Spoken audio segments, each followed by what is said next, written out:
Dagda of August Fultro it's Misha Antigeli Biog. Hello and you're very welcome. I am the little storyteller and it is the end of the month, which means we are at Patreon Insider Time. And so it is the end of the month, which means we have a Patreon story for you, a new Patreon story for you today, those of you who are supporting me at that level. And today, given that it's the end of, not just the end of the month, but it's also the end of October, which is Samhain, the end of the pagan year, I've decided to do something a little bit different. So Ireland's folklore is full of all of these stories of the Sidhe, the other crowd, but also the monsters that exist in our Irish lore and the Irish landscape.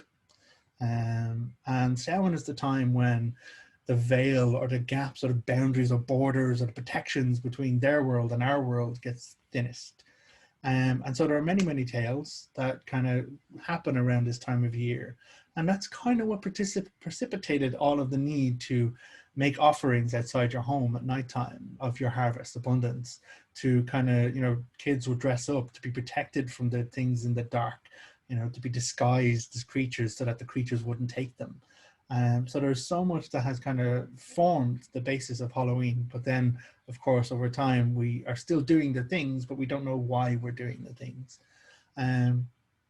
Also, we have a lot of kind of growth and awareness in the fairy folk, the Sidhe in Irish specific circles.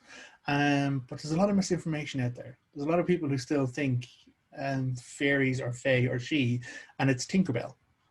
This little, effeminate kind of sparkly magic dust creature. It's not the only Sidhe out there. It's not the only fairy kind.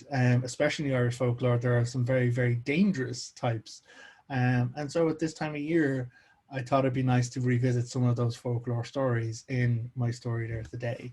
And we have records of people who have had experiences with creatures like the Banshee, with Kushi, also with creatures known as the Puka, which are very dangerous shape-shifting creatures, or the Dúlachan or Gonkian, which is the origins of the headless horseman and the headless black coach carriages.